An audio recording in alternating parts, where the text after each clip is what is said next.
Hey guys, I'm Christina and welcome to this week's episode of Lone Star Gun News.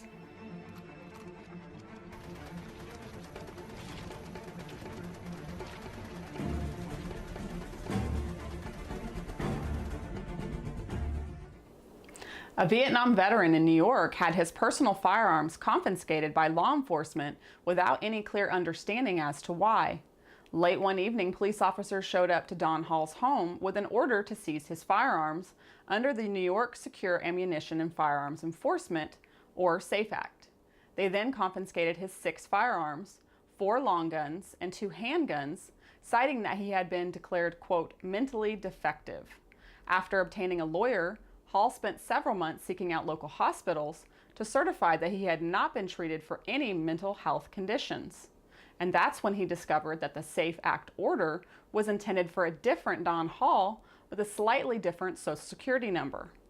Hall has since had his firearms returned to him, but only after spending considerable amounts of time and money proving his innocence. He told the Syracuse.com in an interview, quote, "I was guilty until I could prove myself innocent. They don't tell you why or what you supposedly did. It was just a bad screw-up." New York's Office of Mental Health is investigating how the mistake was made in the first place. A new bill in Congress has been introduced that would prevent any federal firearms licensee from manufacturing, selling, or transferring any semi-auto handgun unless it was capable of microstamping ammunition that would link it back to the specific gun it was fired from. H.R. 3458, known as the Make Identifiable Criminal Rounds Obvious, or MICRO Act, was introduced by Democratic Congressman Anthony Brown of Maryland's 4th District. In a statement released by his office, Brown said, and I quote, "Microstamping offers law enforcement the chance to track bullet casings to the source of the crime and is one more step we can take to ensure the safety of the American people. The bill faces an uphill battle and would require bipartisan support to pass."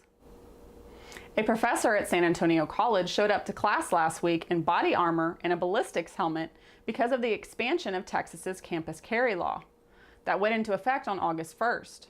Previously, college campuses were exempt from the law for up to 1 year, and now the time is up. Community colleges are now required to allow LTC holders to carry a concealed handgun in most areas of campus.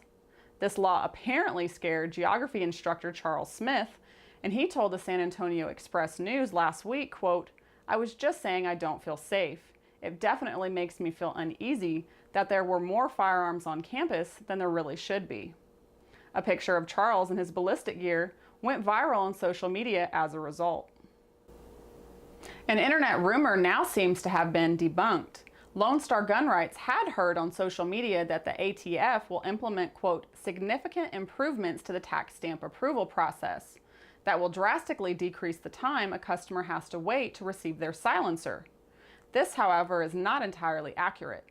We reached out to the ATF directly to see if this rumor was true.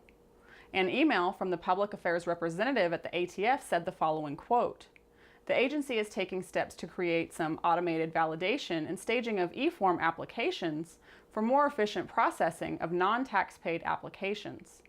Most NFA items, including suppressors, require a $200 tax stamp and a submitted ATF Form 4. This form, entitled Application for Tax Paid Transfer and Registration of a Firearm, is not part of the e-form streamlining indicated by the email sent to us." The internet lit up last week when a video by Omaha Outdoors was released indicating that the Sig Sauer P320 would fire if dropped at a certain angle. The video outlined that the root cause was the trigger.